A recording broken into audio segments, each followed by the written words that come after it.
they're also focused on price, which means that on color books we can currently compete with the offset presses up to around 300 or 400 copies.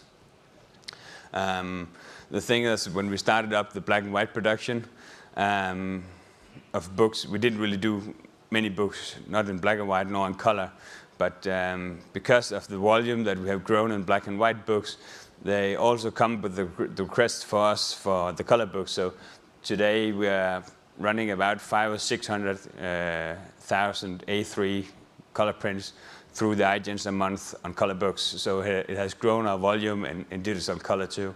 So that was a positive side effect on our investment in black and white. Yeah? What do you think some big book publishers are expecting in terms of service? Do you think that there is a place for you to do your service much closer to the logistic parts of the book publishers?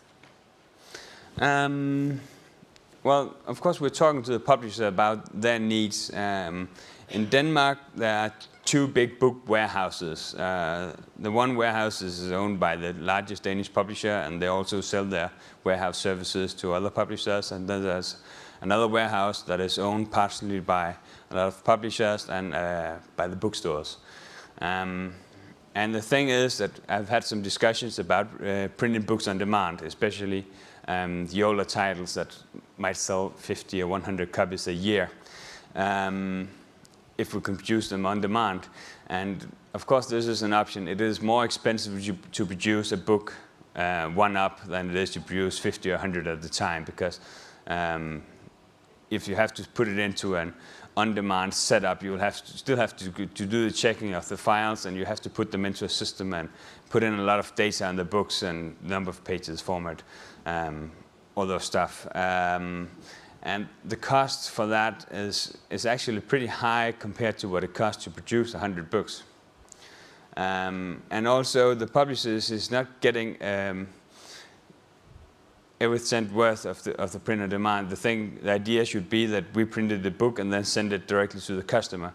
But the thing is, they already got these big warehouses, and they can't shut down the warehouses because we start printing books on demand. So they will continue to have the cost for the warehouse.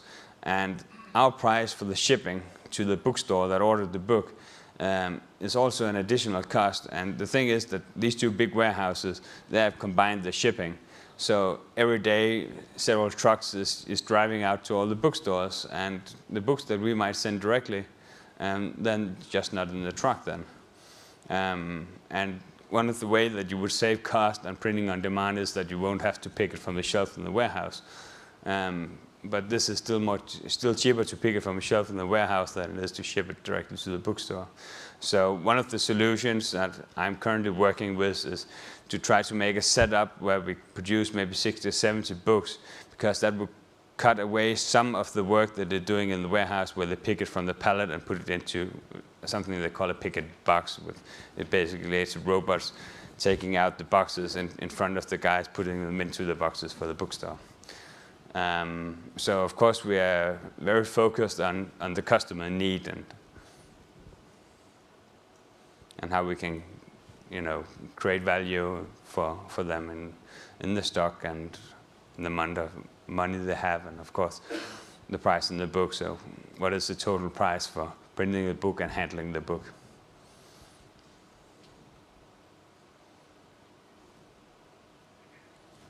Yeah. Okay. If you got any questions, yeah, I'll be here all day, and I brought some books if you've seen what they look like. Okay.